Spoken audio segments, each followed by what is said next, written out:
जहाँ पे पट ही नहीं रहा है पति पत्नी में, फिर तो वहाँ जीवन का और जीवन नहीं है। वहाँ पे एक दूसरे से अलग मनमुटाव हो रहा है, अलग जीवन, मतलब वो अपने तरीकों से जी रहे हैं, वो अपने तरीकों से जी रहे हैं। तो यहाँ पे फिर क्या गुप्त रखना और क्या शेयर करना सवाल ही नहीं। पति पत्नी को मतलब मधुरता लाने के लिए क्या कोई रुद्राक्ष आता है ऐसा, या फिर कोई रत्न आता है इसको धारण करके वो दोनों अपने सुखी जीवन को बिता सकते हैं? कि कोई नहीं कपल नहीं चाहता है कि उनका रिश्ता खराब हो। क्या है इसके पीछे की वजह, बता रहे हैं पंडित सुब्रत मिश्रा जी। आप किसी कार्य को करने जा रहे हैं और उस कार्य के होने के पूर्व क्या आप उस कार्य से संबंधित बातों का शेयर कर रहे हैं? तो संभल जाइए।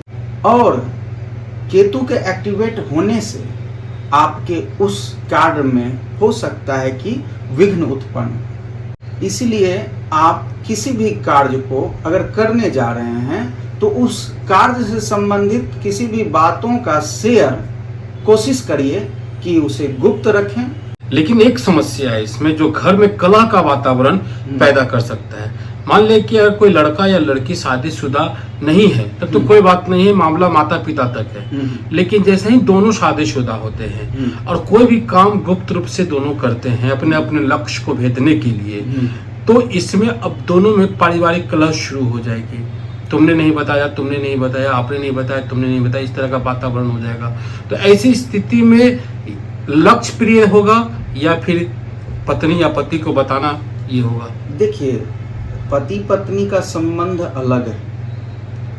वो तो जब विवाह होते हैं तो पति पत्नी तो शरीर से, मन से, आत्मा से एक दूसरे के पूरक हो जाते हैं। शास्त्रों के अनुसार, मंत्रों जाप के अनुसार विवाह होने के बाद उनका शरीर, आत्मा, तन, मन सारा चीज एक हो जाता है। तो दोनों एक दूसरे से शेयर कर सकते हैं। ये पति पत्नी के सामंजस्य की बात है। इसमें हम या आप कुछ नहीं कर सकते। उसमें पति पत्नी को अपने बौद्धिकता से, अपने ज्ञान से उनके जीवन का निर्णय लेना होगा कि किन चीज़ों को हम गुप्त रखने पर जीवन शैली अच्छी रहेगी और किन चीज़ों को हम शेयर करें। देखिए, हर एक चीज़ शेयर नहीं किया जा सकता है और हर एक चीज़ को गुप्त भी नहीं रखा जा सकता है।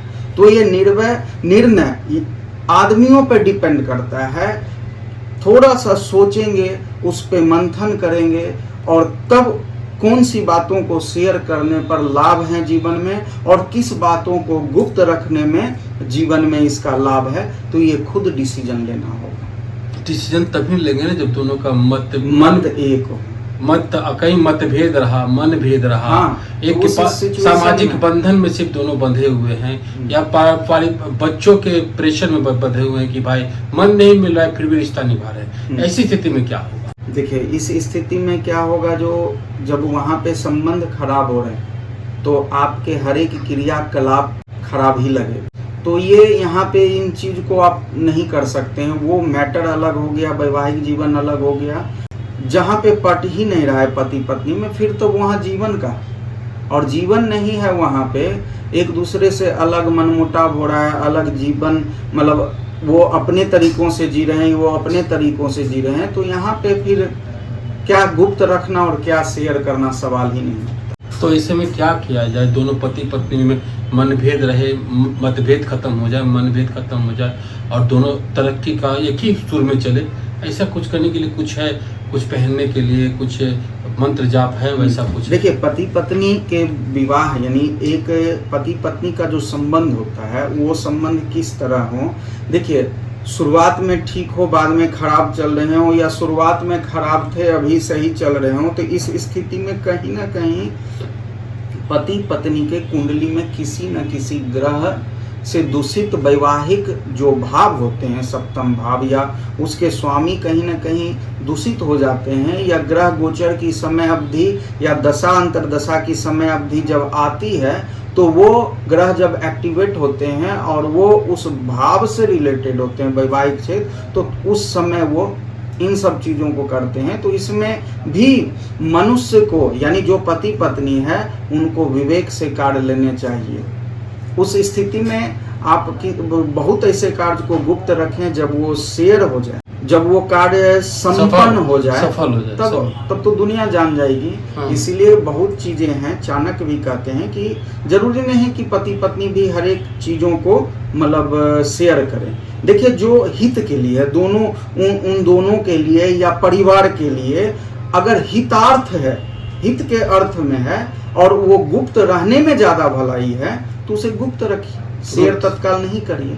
और जब वो कार्य संपन्न हो जाएंगे तो दुनिया जान जाएगी। तो पत्नी बोलेगी नहीं, पति तो नहीं बोलेगा, पत्नी हाँ, बोल सकता दोनों। हाँ, गुप्त का तो अर्थ ही हुआ आप तो छुपे रुस्तम निकले, हाँ, आप तो छिपा के रखे तब हुए वो थे। खुशी का माहौल रहेगा, तब वहाँ प्रफुल्लता का समय रहेगा, सभी ओर से लोग खुश रहेंगे।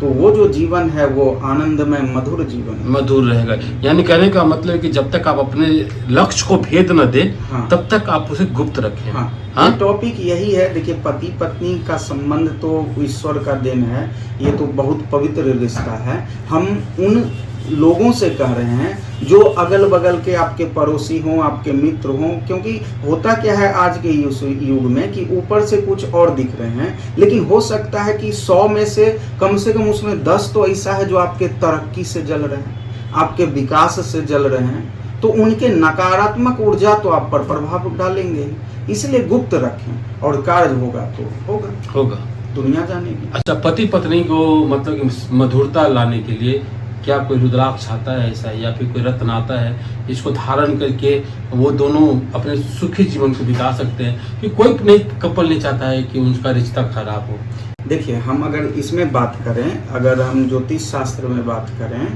तो एक पुरुष के लिए शुक्र की स्थिति और स्त्री के लिए गुरु की स्थिति, और पुरुष और स्त्री दोनों की जन्म कुंडली में सप्तम भाव और सप्तम भाव के स्वामी की स्थिति का अच्छा होना वैवाहिक जीवन के अच्छे होने का संकेत देता है। दूसरी बात होता है मनुष्य के व्यवहार, सोच, बौद्धिकता, क्योंकि आप जो ग्रह गोचर हैं उनका प्रभाव तो जीवन पे पड़ेगा, लेकिन मनुष्य अपने आप को अगर बहुत हद तक मानसिकता, अपने व्यवहार आचरण को उत्कृष्ट कर ले, संपन्न कर ले, तो बहुत से ग्रहों की ऊर्जा को मतलब जो पॉजिटिव है उनको वो ला भी सकते हैं और बहुत से नकारात्मक ऊर्जा को वो दूर भी कर सकते हैं सोच से, व्यवहार से।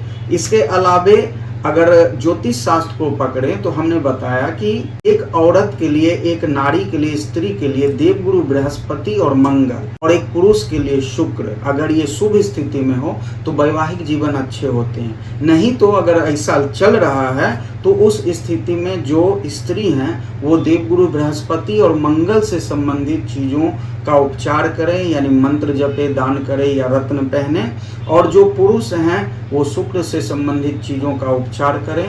और साथ ही साथ अगर ये चीजें हो रही हैं तो कुंडली की विवेचना करवा के उसका समाधान करें। रुद्राक्ष वगैरह भी आता है? रुद्राक्ष में 6 मुखी रुद्राक्ष पुरुष धारण करे और पंचमुखी रुद्राक्ष जो है वो स्त्री धारण करें। लेकिन एक विशेष चीज हम बता दें कि पुरुष अगर 13 मुखी रुद्राक्ष का वर्ण करते हैं, धारण करते हैं, और महिला गौरी शंकर रुद्राक्ष का धारण करते हैं, तो इसका जो फल है वैवाहिक जीवन में वो एकदम सर्वोत्तम और तुरंत प्रभावशील।